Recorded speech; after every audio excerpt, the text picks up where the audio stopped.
ኦርቶዶክስ መሆን ማለት ውሸትን መደገፍ ነው። በኦርቶዶክስ ቤተክርስቲያን ውስጥ ዘፋኞችም ዘማሪዎችም የሆኑትን ሁለት ሶስት ሰዎች ላሳያችሁ።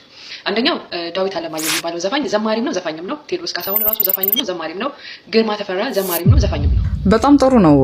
ህዝበ ክርስቲያኑ ከቤተ ክርስቲያኒቷ በላይ ኃጢአትን ሲቃወም እንመለከተዋለን። ነገር ግን መሆን የነበረበት ማሞ ሌላ መታወቂያው ሌላ ሳይሆን ባይብሉም ቤተክርስቲያኒቷም አንድ መሆን ነበረባቸው። ወደ ገላትያን ሰዎች 5 ላይ ምቀኝነትን፣ መግደልን፣ ስካርን፣ ዘፈንን ይህንንም የሚመስል ነው አስቀድሜም እንዳልሁኝ እንደዚሁ ያሉትን የሚያደርጉትም የእግዚአብሔርን መንግስት አይወርሱም ይላል። ይህንን እያለ ቤተክርስቲያኒቷ ግን ቤተክርስቲያኗ ውስጥ አንዴ ሲዘምር አንዴ ወጥቶ ሲዘፍን ይህንን ነገር እንደ ጽድቅ ተቀብለው አሜን ብላ እስከዛሬ ድረስ መልስም ሰጣጣቅ። ስለዚህ ህዝበ ክርስቲያኑ ምናልባት መንቃት አለብን ብሎ ነቅቶ ይህንን ነገር አሜን እያለ ይገኛል። ሁላችንም እንደምናውቀው ዘፈን ስሜታዊ ከሚያደርጉ ነገሮች ውስጥ አንዱ ነው።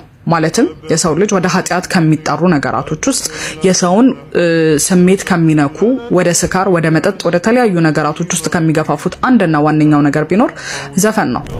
ቤተክርስቲያኒቷ አክቹሊ መጠጥን ብትፈቅድም ኦኬ አብዛኛውን መጠጥ ቤቶችን በመነመለከታቸው ጊዜ የሙስሊም መጠጥ ቤቶች ሳይሆኑ አብዛኛዎቹ የክርስቲያን መጠጥ ቤቶች ናቸው። መጠጥን የፈቀደች ቤተክርስቲያን ዘፈንን ትከለክላለች ብሎ ማለት ከባድ ቢሆንም አትሊስት ግን ሰው ነቅቷል። ጥሩ ላይ ናችሁ። ወደ እስልምና ደግሞ ስንመጣ አላህ Subhanahu Wa Ta'ala በሱረቱል ኢስራ ቁጥር 64 ላይ ምን ይለናል? ከእነርሱም የቻልከውን ሰው በድምጽህ አታልል ብሎ ሲል ሁሉም ሙፈሲሮች እንደፈሰሩት ምንድነው በድምጽህ ተብሎ ሲባል በሙዚቃ በዘፈን እስልምና ይህ ሙዚቃና ዘፈን ሰይጣናዊ ስራ እንደሆነ ነው የምታስተምረው። ለዛም ነው ሙዚቃ የማይፈቀደው መጠጥ የማይፈቀደው። የትኛውም ሰው የሙስሊም መጠጥ ቤት ሊያገኝ አይችልም።